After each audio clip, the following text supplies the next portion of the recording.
Tu crois connaître les ruelles d'une mégapole? Tu crois que Venise est la seule cité bâtie sur l'eau?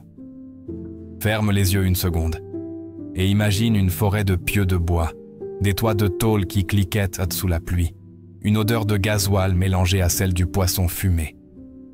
Maintenant ouvre-les. Bienvenue à Makoko, la Venise sans carte postale.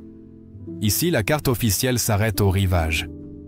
Au-delà, ce qui flotte n'existe pas pour ceux qui tracent les frontières.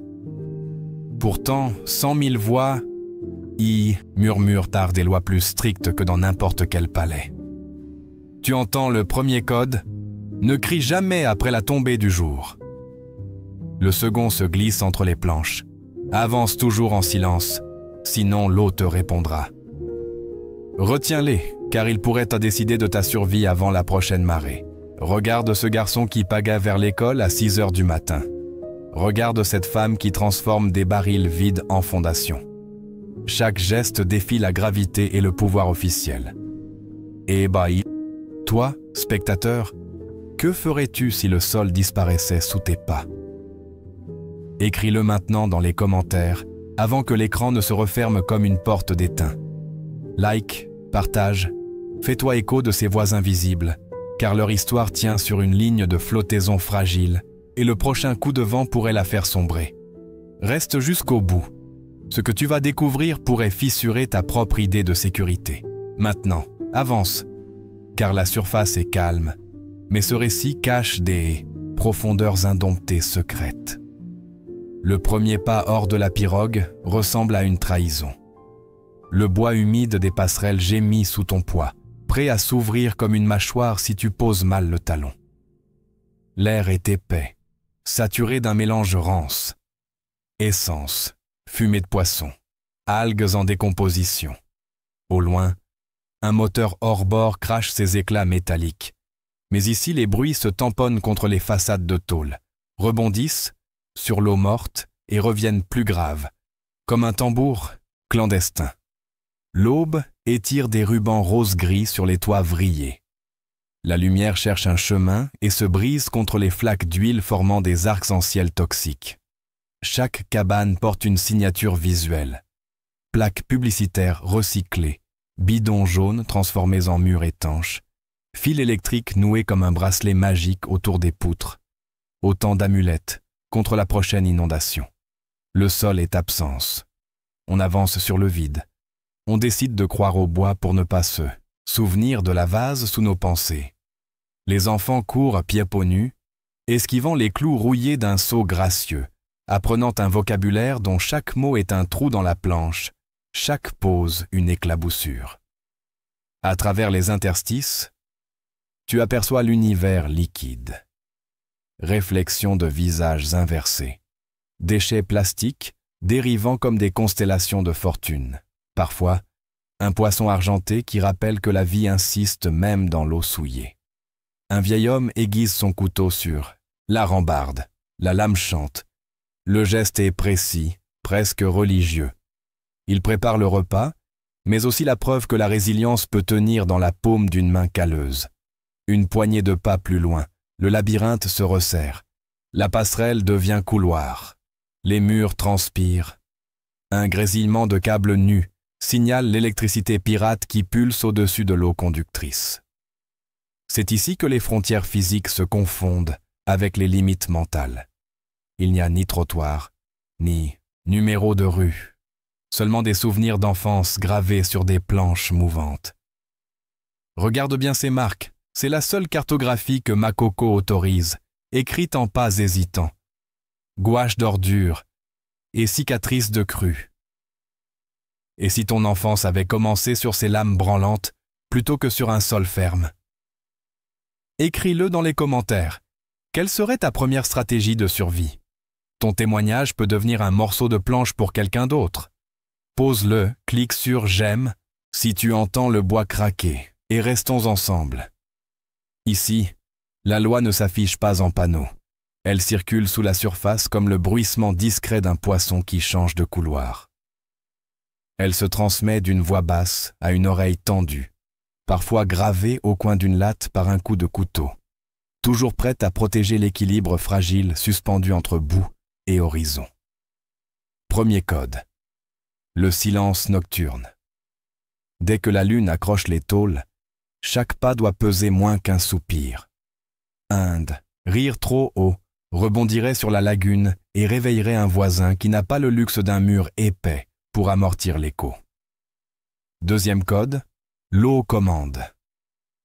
On ne jette ni palabre ni colère dans le canal. L'insulte reviendrait flotter devant sa porte comme un déchet qu'on croyait disparu. Troisième code, partager la chance. Quand un filet ramène du poisson en abondance, la première poignée va à la vieille femme dont la baraque vacille le plus. La seconde, au menuisier manchot qui répare encore, les pirogues d'un seul bras.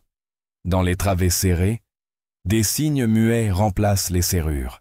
3 coquillages alignés sur une rambarde signifient qu'un enfant fiévreux dort à l'intérieur. Interdiction de faire tanguer la passerelle. Un chiffon rouge suspendu au clou d'une porte avertit qu'une dispute familiale est en cours. Détourne-toi, laisse la tempête se régler entre murs minces. Au marché flottant, un geste de la main suffit. Paume ouverte, c'est le crédit tacite. 2 doigts sur le cœur, c'est la reconnaissance d'une dette de confiance.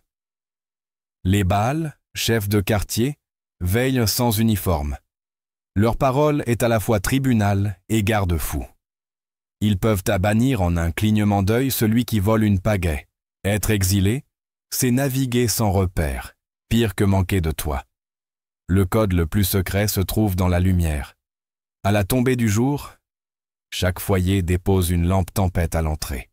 Pas pour s'éclairer, mais pour tracer un archipel d'étincelles que les enfants apprennent à lire comme d'autres déchiffrent les constellations.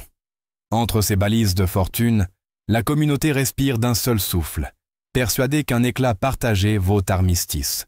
Une passerelle peut s'effondrer, un incendie peut courir sur les toits en bois, mais la mémoire des règles invisibles réapparaît toujours, telle une marée, rappelant à chacun qu'ici la survie ne relève pas du hasard. Elle se compose comme une partition secrète, jouée à l'unisson par ceux dont l'existence dépend d'un simple centimètre de planche sèche. Il avance pieds à nu sur une planche fendue, frôlant l'eau de sa main libre. Tayo, 12 ans, porte sur l'épaule un bidon plus large que son dos. Chaque matin, avant que le ciel n'allume ses premières styroflènes rouilles, il remplit ce récipient à la borne du rivage, puis pagaie jusqu'à la cabane où sa mère, affaiblie par la fièvre, attend l'unique gorgée filtrée de la journée. Dans le silence imposé par le premier code, Tayo se fait passeur d'oxygène liquide. Ses bras d'enfant prolongent la vie autant qu'ils apprennent le poids de la responsabilité. Son visage, à moitié caché par une frange de cheveux salés, incarne la règle tacite. Partage la chance tant qu'elle coule. Plus loin, s'appuyant sur une canne sculptée dans une hélice hors d'usage, Mama Efun, 75 ans, recueille les noms de ceux que la lagune a absorbés. Elle connaît la cadence des marées comme on connaît une prière. Sur les poutres de sa véranda, chaque entaille marque une disparition. Chaque ficelle colorée signale un nouveau-né.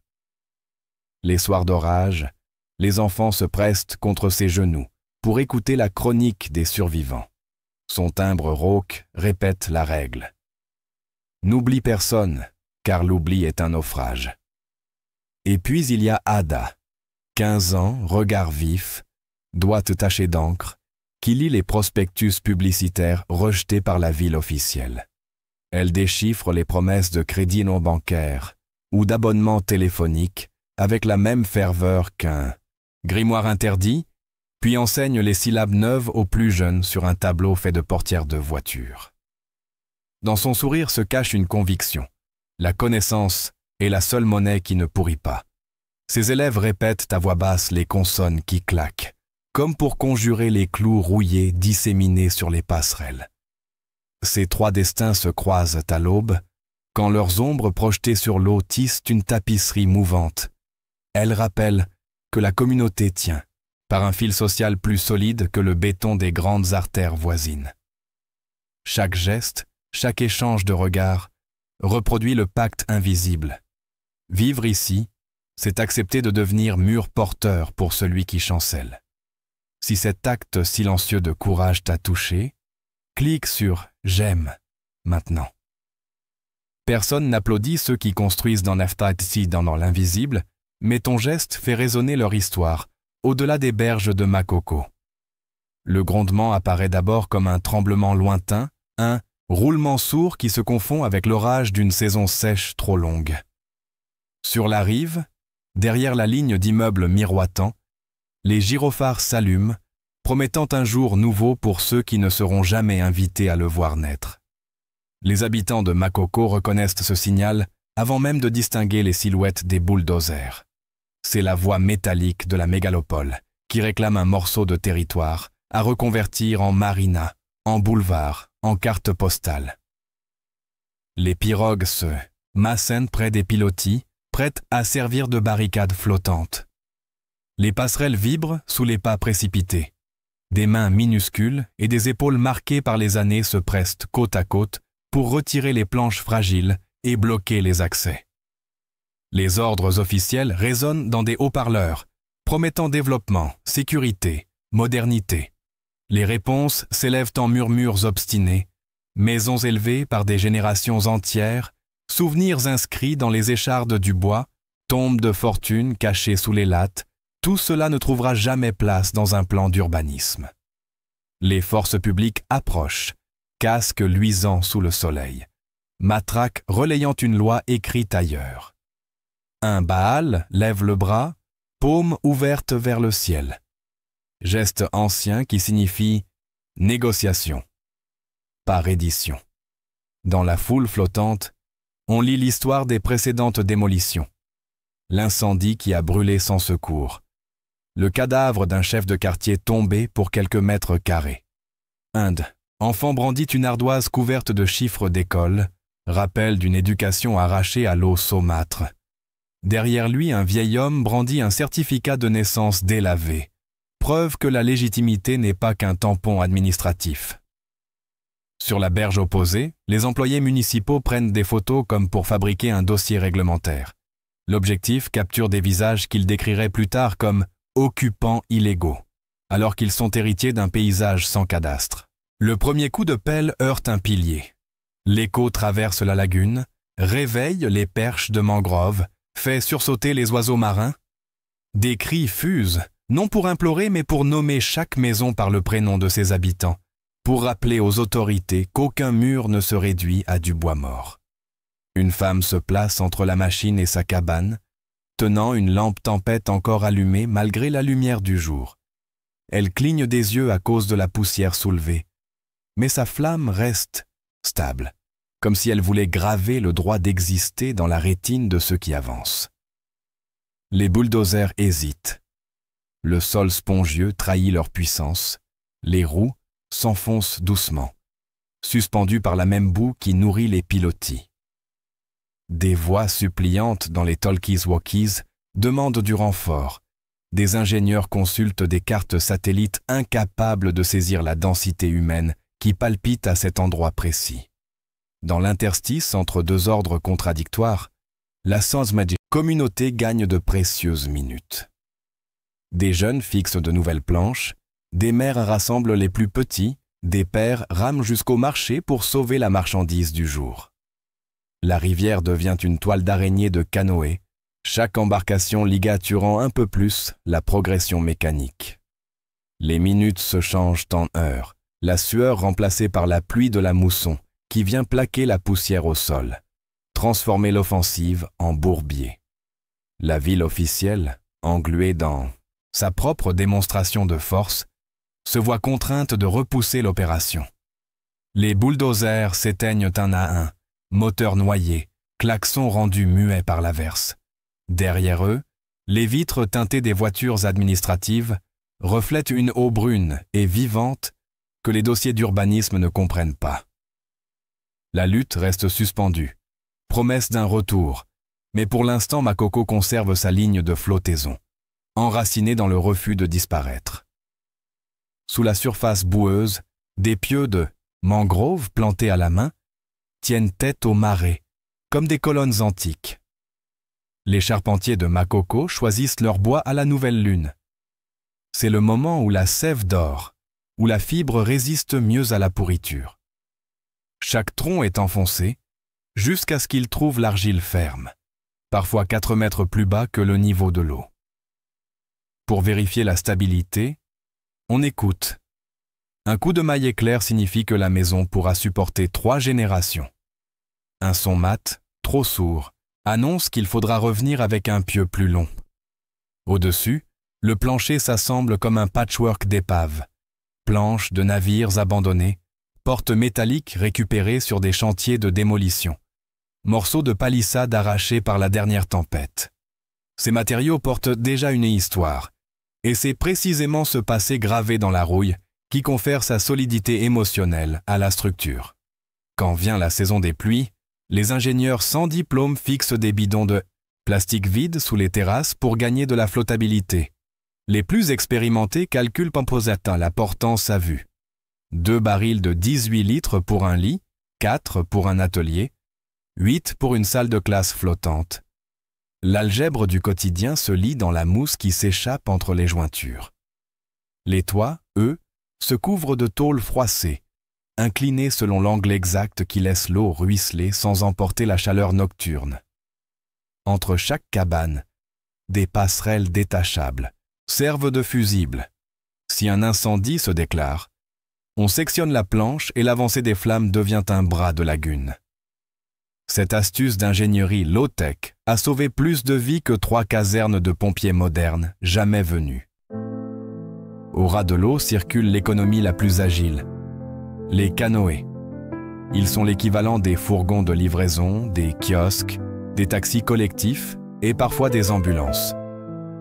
Dans un atelier de fortune, des adolescents sculptent une coque à même un tronc de fromagère. La vapeur d'un feu discret aide à tordre les planches pour qu'elles épousent la courbure idéale. On y fixe un moteur d'occasion, parfois un simple ventilateur adapté. Et la lagune se transforme en autoroute liquide. Les femmes installent des plateaux de poissons fumés à l'avant, les hommes transportent des ballots de charbon, les enfants tirent à la rame pour vendre des sachets d'eau potable. Chaque trajectoire dessine un réseau invisible plus fiable que n'importe quel GPS.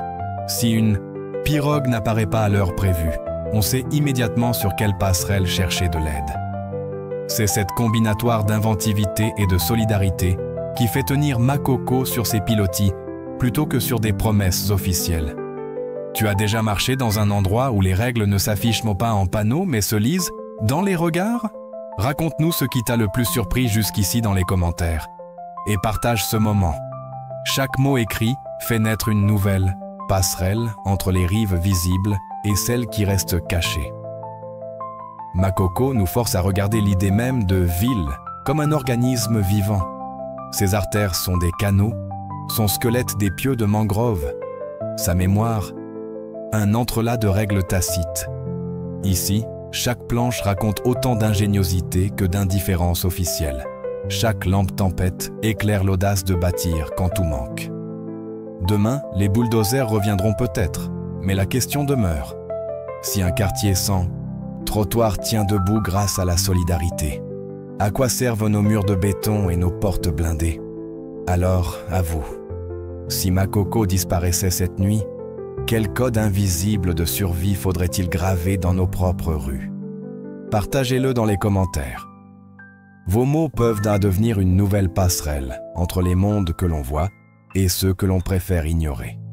Si cette exploration vous a touché, abonnez-vous dès maintenant à Millionnaire par conviction pour ne rien manquer de nos plongées dans les territoires où la résilience écrit ses propres lois.